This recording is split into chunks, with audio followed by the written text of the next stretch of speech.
All right, so yesterday we talked about those big ideological causes of World War I. Let's review them. The M was for militarism. The A was for what kind of alliances?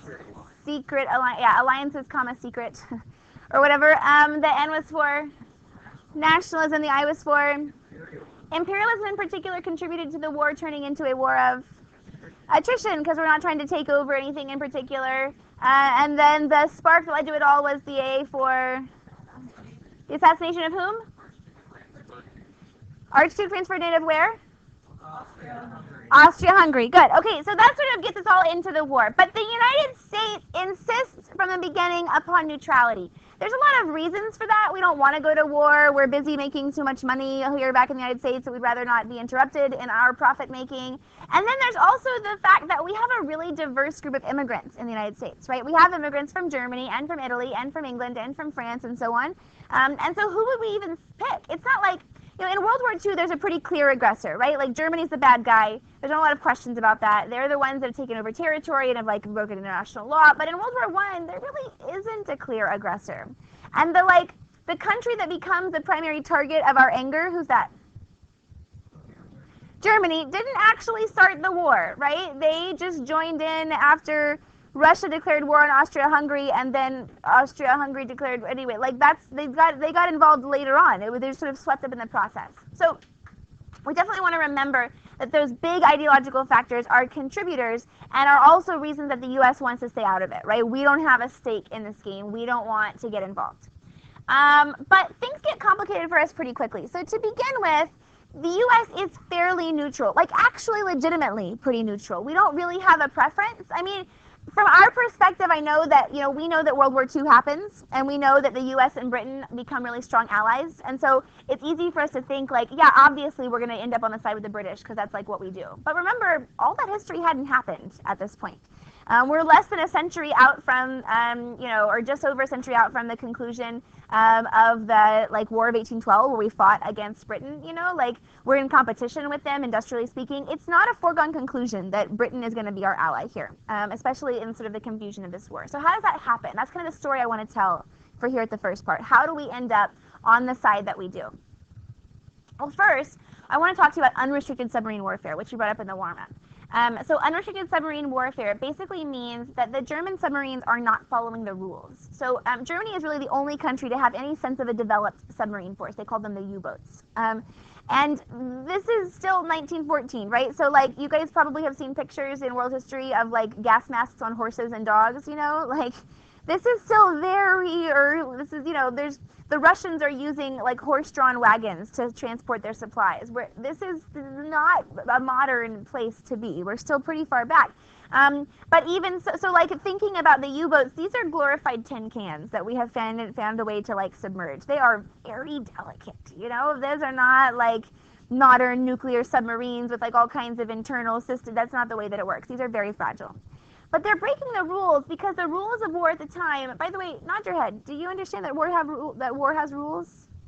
These days there's the Geneva Convention, right? You're not supposed to, people surrender, you have to take them prisoner, and you have to treat them a certain way, and you're not supposed to bomb places that are hospitals, et cetera, et cetera. And if you break the rules, you can get in trouble and so on.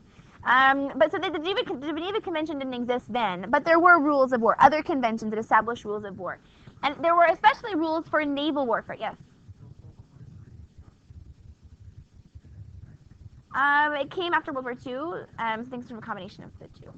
But so there were rules for naval warfare, especially when a naval ship came across a civilian ship. So if I'm at war with if I'm England and I'm at war with Germany and I come across a German cargo ship, right? It's not a warship. There's no guns on this ship, but I'm pretty sure that cargo ship contains, I don't know, military uniforms or ammunition or something, right? Then do I have a right to sink that ship by the rules of war?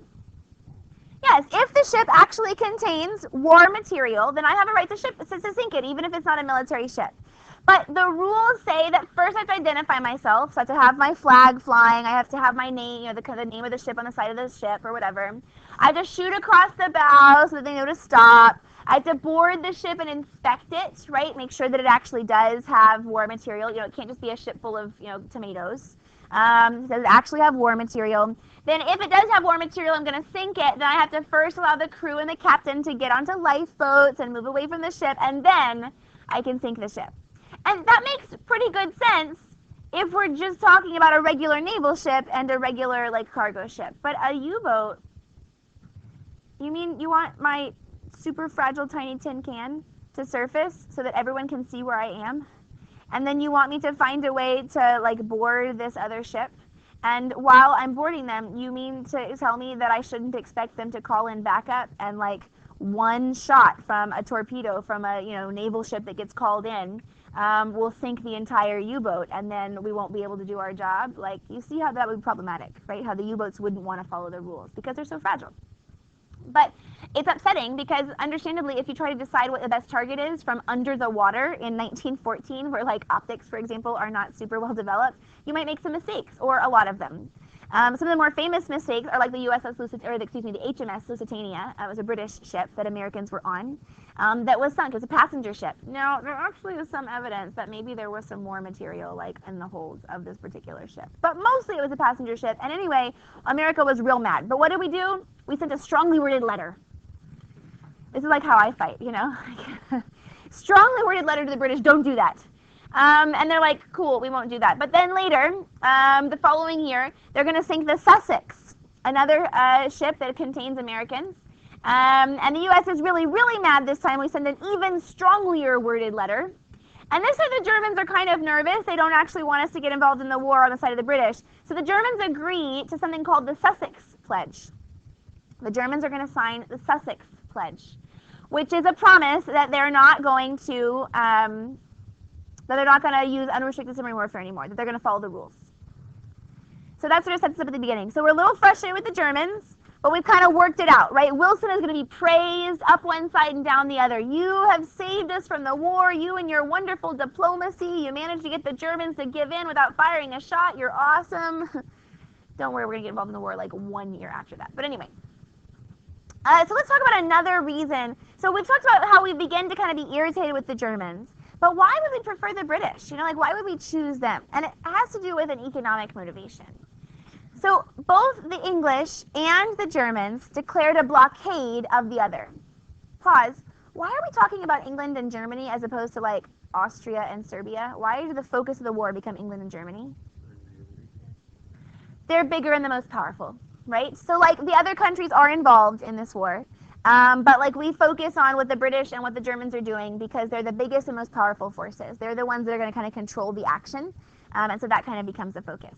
Anyway, so Britain and Germany both declare a blockade of the other's ports. So Britain says, I'm not going to let anybody get into your ports, Germany. And Germany says, we're not going to let anybody get into your ports. Who has the bigger navy? Who's going to win? Yeah, the British are going to be more successful. The British effectively end trade between other outside, like naval trade with outside countries and the Germans, which will be problematic for the Germans. They're going to be okay for a while because they do have access to like continental trade, right, over land. But that's going to be problematic for them. The Germans aren't as capable of enforcing a blockade, but the U.S. is still pretty mad about it because remember, what do we want the most in life? Money, right? And so like Britain keeping us from trading with the Germans is depriving us of money, and we're mad about it. Here's a cartoon from the era. So here's England. He's got this like bat that says England's blockade rule. And over here, who's this guy with the pointy hat? Yeah, German soldier. So World War I, pointy hat's going to be German. And over here it says neutral commerce, American shipping. They've got boo-boos on their heads because they've been beaten by this bat, apparently. And the British guy says, I'm trying to hit him. And the caption says, Britannia must be more careful how she waives the rules. Right? So we're angry that this blockade is hurting our interests. Do you want to know what the British decide to do? They just pay us. They say, all right, you're mad because you're losing the value of the trade with the Germans. How much was it? We'll cut you a check. And they do. So, I mean, like, on principle, we'd like to have neutral trading rights, but if we're going to get the money anyway, we're not going to be that mad about it. But what is the result of that arrangement? We effectively stop trading with Germany, and we significantly increase our economic connections to Britain. And as the war goes on, we're going to also begin loaning the British money as part of this process, because we want them to keep buying our stuff, And so like American private banks will loan money to the British to like enable that commerce to continue. So now, well, if the British lose, how are we going to get paid back? We aren't, right? So what went from a country that was essentially pretty neutral at the beginning of the war has now gone to a bit of animosity for the Germans because of unrestricted submarine warfare and a pretty close economic connection with the British. You can see how our allegiance is going to shift, right? How we're going to find ourselves in the camp that we do. Anyway, in 1916, Woodrow Wilson is reelected, and it's just like one of my favorite ironies of history that his campaign slogan in 1916 is, "He kept us out of war." And I mean, he had to that point, but like literally within 3 months of being inaugurated in 1917, he's going to get us into the war. But whatever, it works for him. So he's gonna we're gonna celebrate Wilson's like moral diplomacy and all of this avoidance. But then things get kind of rough. A whole bunch of stuff goes down in 1917 that's gonna change the Americans' mind. First of all, there's the discovery of that Zimmerman telegram, which we've talked about, which makes us pretty angry. We were already irritated, now we're really angry. Then there's the resumption of unrestricted submarine warfare, the violation of the Sussex Pledge, right? Why would the Germans do that? Well, it's because they're starting to really struggle, right? Remember, the British blockade is really effective, and the Germans are running out of supplies they can find in Europe. And so the Germans recognize that if they can't win the war quickly, they're going to lose because of lack of supplies. So the Germans make a gamble that they can reopen unrestricted submarine warfare and defeat the British faster than the U.S. will be willing to get involved. Is kind of the gamble that they make. They're wrong, by the way, but anyway. Then one more thing makes us really, really uneasy. That happens just after, there's rumors of it going on, and it officially comes just after we declare war. The Russians sort of begin engaging in the Bolshevik Revolution, right? Vladimir Lenin, he'd been exiled from Russia 20 years prior to this. He was prancing around Eastern Europe, basically giving speeches and trying to promote the idea of socialism and saying if I were in control of Russia, we would withdraw from this war, which is only for the interests of the capitalists, and we would focus on the needs of the workers or whatever. And the Germans kind of get wind of this and they go, oh really? If you were in Russia, you would get you out of the war? Sounds great. And the Germans literally commission a train and guard the train to basically put Vladimir Lenin back into Russia. And he does just what he said he would, right? He leads the Bolshevik Revolution. They get rid of the Romanov family and, depose Tsar Nicholas. And when they take over the government, they immediately withdraw Russia from the war. Why does that matter? Russia was an ally, was on the side of the British and the French. And so whereas before Germany was fighting a two-front war, now that the Russians are out, Germany only has to fight a one-front war. So if the war was stalemated when it was a two-front war, are we pretty nervous that in a one-front war the Germans are going to gain the advantage? That seems problematic for us, right? So for all of those reasons, the U.S. finally decides in April of 1917 to declare war. And Wilson gives this really lovely message, this really well thought out and intellectual message. He promises that we're going to war not for any personal or selfish gain, that we want a peace without victory. We want a peace without victory. That means we don't want spoils. We don't want to make somebody the loser and take their stuff away from them. We don't want to gain territory. We want peace without victory to make the world safe for democracy. Those phrases are pretty important. Peace without victory to make the world safe for democracy. Doesn't that sound nice? Make the world safe for democracy. I mean, never mind that Britain and France are both monarchies. They are constitutional and parliamentary monarchies, but they're monarchies. And never mind that the Germans have a parliamentary democracy as well. It's just, we're making the world safe for democracy, people. Don't ask any questions. Anyway, so this very moralistic tone. Remember, this is the progressive era. We know better than the rest of the world. We can solve the world's problems. We're clearly the grown-ups of the universe, so we're going to have to step in and get involved. So anyway, we declare war. Here's some nice, super patriotic. The sword says justice. The sword is drawn, the Navy upholds it. That's pretty cool. But in reality, do most Americans like grasp this lofty message of peace without victory and making the world safe for democracy? They do not. They do not. Instead, we get posters like this one. Destroy this mad brute. Enlist. And who's the mad brute? A German, right? He's got the pointy hats. Look at him. Gentlemen, don't look too quickly or too closely. There's unclothed women involved. But I mean, there's that. Here we go. Defeat the Kaiser and his U-boats, right? Are we in a war for democracy, or are we in a war to defeat the gosh darn Germans? Defeat the gosh darn Germans. Wouldn't you know, we do things like ban the teaching of German language in schools. And like all major national concert halls refuse to put on any concerts featuring German composers. No more Beethoven for American concerts. Sauerkraut is renamed Liberty Cabbage. And hamburgers, you know, Hamburg as in the city in Germany, is renamed a Liberty Sandwich. So we're really concerned.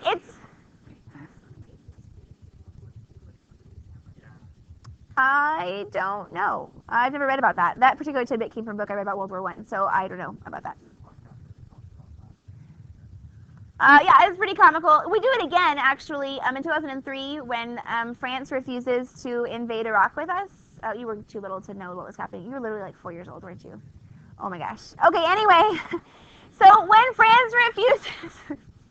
You were younger than my son. Okay, when France refuses to go to war with us in Iraq in 2003, like the U.S. Capitol, like the cafeteria on Capitol Hill, like where Congress people eat their lunches, like they renamed the French fries Freedom Fries because they did. Anyway. So there you go. But anyway, okay, so there's a lot of really anti-German sentiment. So the American public has kind of like lost the message of this democratic advancement thing. And then, especially after the Bolsheviks really do withdraw from the war like we feared that they might, there's a huge wave of anti-socialism, right? So Eugene V. Debs is going to be swept away to prison. He's going to run for president from prison, which is kind of entertaining, actually. But,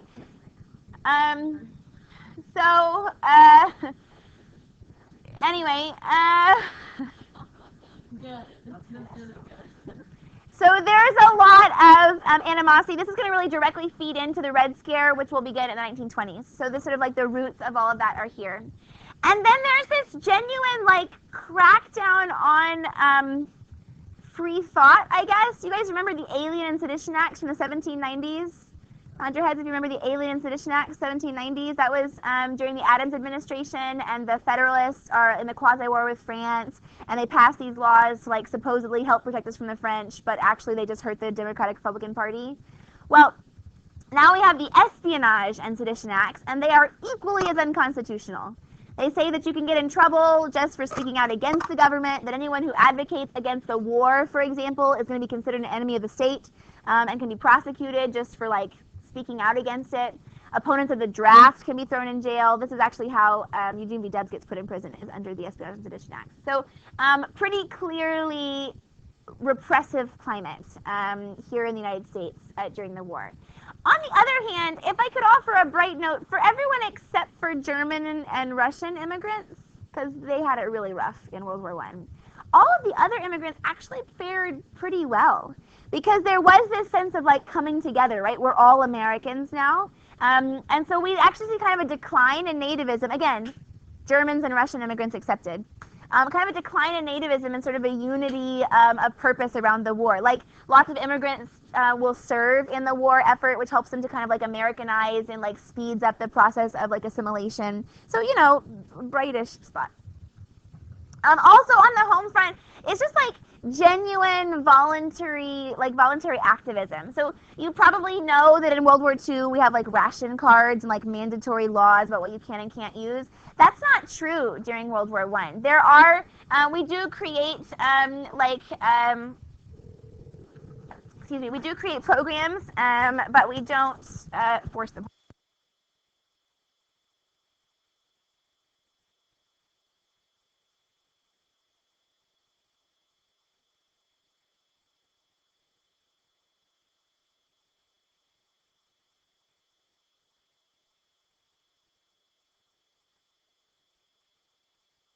Okay, so for example, we had like the war administration, which tried to organize and like encourage factories to like work together to like provide for the war effort, but there were no rules. They didn't force the factories to comply. We have, you might have read in your book about meatless Mondays and wheatless Wednesdays and so on, but there was no rules. You didn't get punished if you didn't like comply with those things. You're wondering why I'm harping on this right now. It's going to be important later to the story. Interestingly, the leader of the wartime agency in charge of like trying to make sure that we had enough food and encouraging victory gardens and all of that was one Herbert Hoover. Anybody?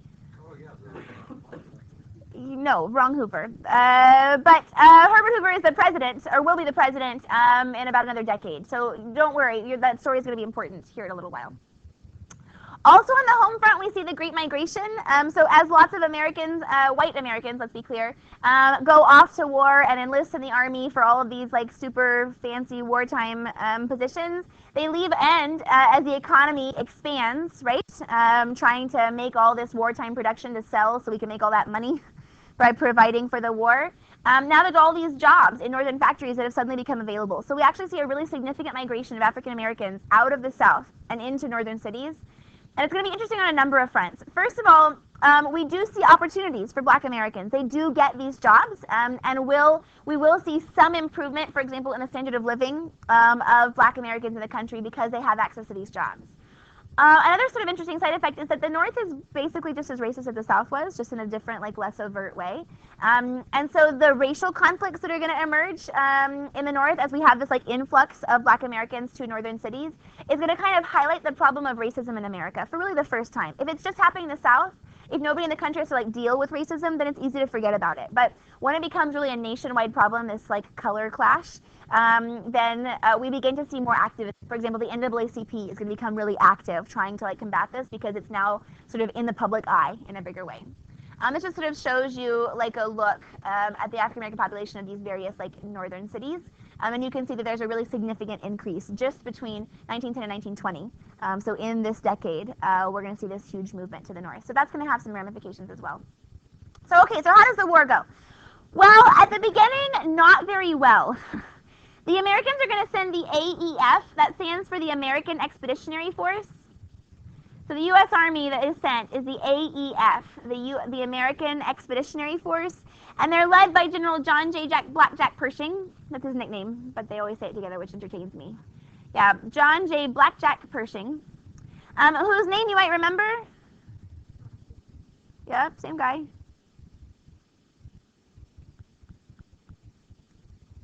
He's the one who went after Pancho Villa in Mexico during that thing with the Mexican government and our like moral diplomacy. Well, he's actually a fairly good general and is fairly well respected. I mean, our policy kind of sucked at that point, right? But he's actually a pretty good guy. And so he's going to lead the American Expeditionary Force, but we are totally clueless, y'all. We get involved in 1917. By the time we really get to Europe, it's 1918. And so at this point, the Europeans have been fighting this war for 4 long years in the trenches, dealing with this, newly industrialized war, right? Machine guns while we're still trying to, like, charge positions. By the way, the answer to charging machine guns is death. You die. That's the only way that turns out. And so the Americans really like struggle at the beginning. But what matters is that since we're officially in the war, we're now sending stuff for free. The British don't have to worry about their own ships. They can like sort of take some of the supply burden off of them. So we kind of help with our supplies to sustain our allies for the first part of the war. And then as time goes on, the Germans are going to really begin to struggle. Because of the blockade, right? Remember, why did they renew unrestricted submarine warfare? Because they were running out of stuff. So the Germans are beginning to struggle, and so that leads them to take sort of like riskier moves. They try to make big charges, and the Americans will eventually help to push back German advances in places like the Ardennes Forest or the Battle of the Somme. And so we do have some small military victories. So then, just over a year after we declare war, the Germans ask for an armistice. What's an armistice? It's a ceasefire. It's not a peace treaty. It's just a ceasefire. So this is where we get Veterans Day, right? On the 11th day of the 11th month at the 11th hour. It's Armistice Day officially. And so on November 11th, they sign this ceasefire. Now, why would the Germans have been willing to do this? Why weren't they? Because you know how the story ends, right? The Treaty of Versailles, is it a good one? Not so much, right? It's going to set us up directly for World War II. So why would the Germans have risked that? Why would they have put themselves like in a position where they were going to get screwed over? The answer is our fault. Because all this time, Wilson has been wandering around the country proclaiming his 14 points, right? And his 14 points are ultimately a plan for the peace, right? It's a plan for, here's what Woodrow Wilson, diplomat extraordinaire, master of morality, thinks we should do to end the war and fix the world. And so what were the 14 points? Well, there's 14 of them, but I'm just going to list them in broad categories. One major part of 14 points opposes militarization and calls for de-armament. We should reduce our stockpiles of weapons. We should reduce the size of our militaries. Sound familiar? Like a direct contrary to like one of the causes we talked about. So one of the things we're going to do is demilitarize. Another big theme of the 14 points is going to seek to make all alliances public, is going to try to make rules for diplomacy that make sure that everyone understands the kinds of alliances that link nations. Sound familiar? Should. Then another broad theme of the 14 points is going to be, you want to write this down exactly the way I say it, self-determination of peoples. Self-determination of peoples. And so in self-determination of peoples, the idea is that the people should get to decide for themselves who govern them. So getting back to the original, like the flashpoint of the war, the Serbian nationalists trying to kill the Archduke to like promote independence fighting. What would self-determination of people say about that? Who should govern Serbia? The people that Serbia wants. If the Serbians want Austria-Hungary, cool. If the Serbians want Russia, cool. If the Serbians want to govern themselves, cool. No, you might put a little asterisk, because do we mean the Philippines when we say self-determination of peoples? Clearly not. But then, like, broadly speaking, there should be self-determination of peoples among like the various empires, and mostly he's talking about European areas. So there are places in Europe, especially in Eastern Europe, places that had been effectively colonized or governed by these bigger powers. Wilson doesn't really mean self-determination for like non-white people because America. But anyway.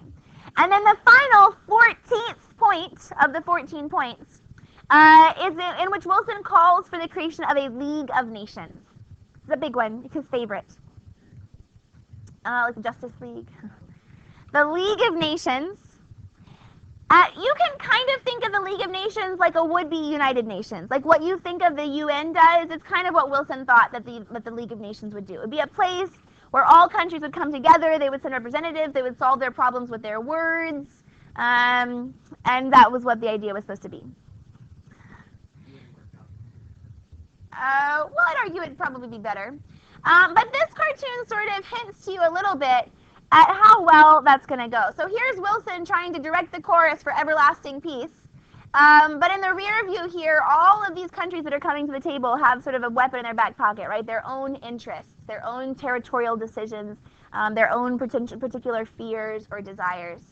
So then comes the Treaty of Versailles. This picture is one of the most famous pictures from the Treaty of Versailles. By the way, Versailles is in Paris. So if we're looking for the Treaty of Paris, here we go. But officially it's Treaty of Versailles. It's signed in 1919.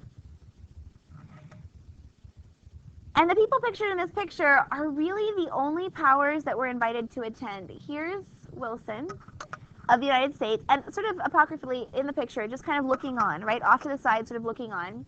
This is Vittorio Orlando. He's the leader of Italy, who's like there for fun. Remember, Italy changed sides in the middle, so they're officially included as the victors, but you know he's kind of separate as well, wondering a little bit, I think, like why he's there. And then these guys, Britain and France. Who's not there? Germany. Russia's dropped out. Austria-Hungary's not represented. The Ottoman Empire's not represented. They're not there. I wonder how good of a deal they're going to get if they're literally not even there. And it's Britain and France who have a lot of their own ideas about ways that things are going to go. The British, for their part, are broke, right? Remember, they had to pay us for the German trade plus their own trade, and then all the stuff that there was, you know, their ships that were destroyed, and that's really expensive. They're broke, and they are interested in getting paid back. They want their money back. The French, for their part, are terrified The Germans have done a pretty good job in history of invading France and causing destruction, and the poor French countryside is absolutely destroyed. The French economy is in shambles. The French have lost incredible numbers of people to this like really devastating and violent war. So the French want like revenge. They're angry and afraid of the Germans. They want to make sure that the Germans pay for this destruction, like sort of on a moral level, and the Germans never had the ability to hurt them again. And it's really going to be those two ideas that control the ultimate outcome of the Treaty of Versailles. Because the number one clause in the Treaty of Versailles is an article in which the Germans must accept 100% guilt for the war. The first piece of the Treaty of Versailles is the war guilt clause that assigns Germany 100% of the guilt for the war. Did Germany start this war? They definitely did not start the war, right? But they're going to accept 100% guilt of the war. And if they accept guilt, then they automatically have to accept the next provision, which is a requirement for reparations. Reparations means payback, right? Like the Germans are going to have to send money to the winning countries, the British and the French, and the U.S., but we decline because we don't send the treaty. They're going to send reparations back. Y'all, the Germans are going to be held responsible to pay for, like, the bullets that the British and the French shot at the Germans, for the cost of the bandages used to treat soldiers killed in the fight. Like reparations, not just for like the land they destroyed in like France, but reparations they want to be paid back for the entire cost of the war. They want Germany to bear the entire cost of the war, their own costs, of course, which they already paid, and now pay for the British and French. I will tell you, of course, there was a bit of a break in German paying of the reparations. That whole World War II thing. But in the 60s, the government of Germany retook on the reparations that they'd been asked to pay under the Treaty of Versailles. And it was like 2007 or 8 that the government of Germany made the last reparations payment. We're talking about a huge amount of money that they're being asked to pay. And in all of this, Wilson is really disappointed, because does that sound like peace without victory to you? Did this make the world any safer for democracy? I mean, the Treaty of Versailles does disband the Ottoman Empire and give independence to some smaller territories that had been controlled by Germany. But mostly, it doesn't do anything that Wilson wanted. So to kind of throw him a bone and be like, thanks for helping us not lose the war, Wilson, the Treaty of Versailles does include a provision for the League of Nations. It's Article 10 of the Treaty of Versailles is this provision for the League of Nations. By the way, in your vocabulary words, please do not say the words Article X out loud. It's a Roman numeral. It's Article 10. 2 years ago, we came in for a vocabulary quiz. There's a whole bunch of students who were like, what's the Article X? Did you get Article X? And I had no idea what they were talking about until I looked at the paper, and then I was horrified. It's a Roman numeral. Article 10. So anyway, Article 10 of the Treaty of Versailles is going to make a provision for the League of Nations. So Wilson brings this back home, and what do you know about how government works in the United States? Once treaties are signed, they have to be ratified by the U.S. Senate. You want to know something else Wilson kind of screwed up on besides promising the world he could save it? He didn't bring a single Republican to the treaty, to the Versailles Peace Conference, and so the Senate was controlled by the Republican Party. One of the most influential Republicans at the time is a guy you probably know, Henry Cabot Lodge, who, although Henry Cabot Lodge was a staunch proponent or supporter of imperialism, he was all for the Philippines. Henry Cabot Lodge is now a huge opponent of internationalism and believes that the United States should be isolationist. And so Henry Cabot Lodge is going to lead the fight in the Senate against the League of Nations.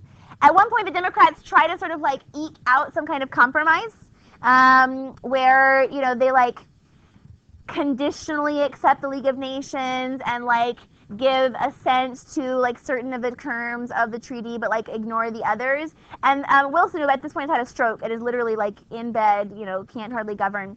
Wilson is given this compromise by his friends, the Democrats from the Senate, and they go, hey, should we do this? And he goes, don't compromise. I staked my honor on whatever. So they refuse to compromise, and guess what?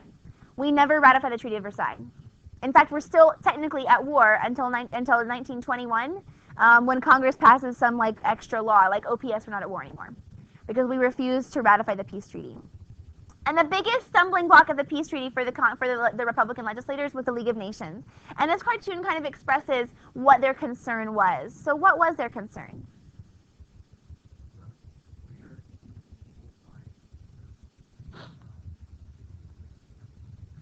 Okay, keep thinking.